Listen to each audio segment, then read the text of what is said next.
Hey fish friends, welcome back to the channel. This is Brian, owner of Advanced Aquarium. Been designing, building, and maintaining aquaria for over 40 years in the Twin Cities here. I'm setting up a new reef tank and redoing my quarantine, and I just wanted to stress the importance of a dead level stand. You can see I've been doing some work down here. I've got a couple pry bars.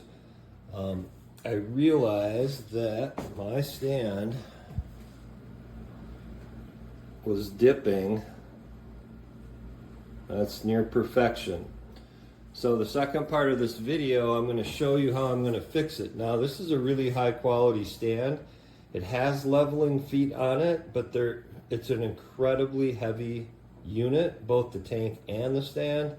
The stand is made out of yacht grade plywood. I think every layer is epoxied together. It's incredibly high quality, but it's also extremely heavy. So there's no way to get your little phalanges down there to adjust the feet. You might be able to do it with a screwdriver, but I just sanded my floor before I put this tank in, so I definitely don't want to scratch the floor. I've got another method. You can see my waterproof shims down there on the floor. And hold on for part two and I'll show you what we're gonna do.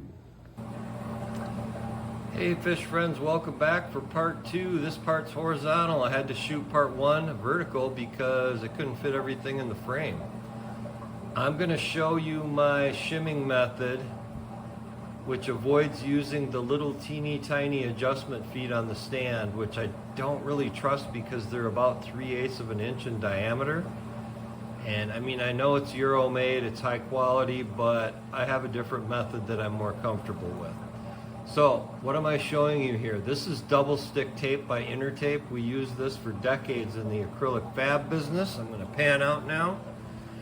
Nothing real special about it except the adhesive has held up for 20 years. Sometimes it sticks too good, and you use this when you're going to make a custom jig and you tape it down over a piece of acrylic, like to cut an overflow box, old school, if you don't have a CNC. You tape down a jig, you put your router bit through, you cut it out, and then you unpeel the jig off and throw the tape away. So I knew the tape was real sticky. I needed about a 1/2 inch on the front edge of the tank. These are waterproof shims. Of course, the most common is the wooden shims, which I personally haven't used in 20 years because who wants a shim that's going to absorb water, especially if you're a fish person. So anyway, these are made out of some high density plastic. I really like them. So I'll try to, probably going to lose focus here, but I have 3 shims together and I'm putting on the fourth. The fourth one's going to go like so. That's going to give me the 1/2 inch I need. The reason I taped them together is because they get squirmy. And this is going to hold them nice tight in a block. I'm going to cut this right here on my chop saw, and I'm going to put one of these on each corner.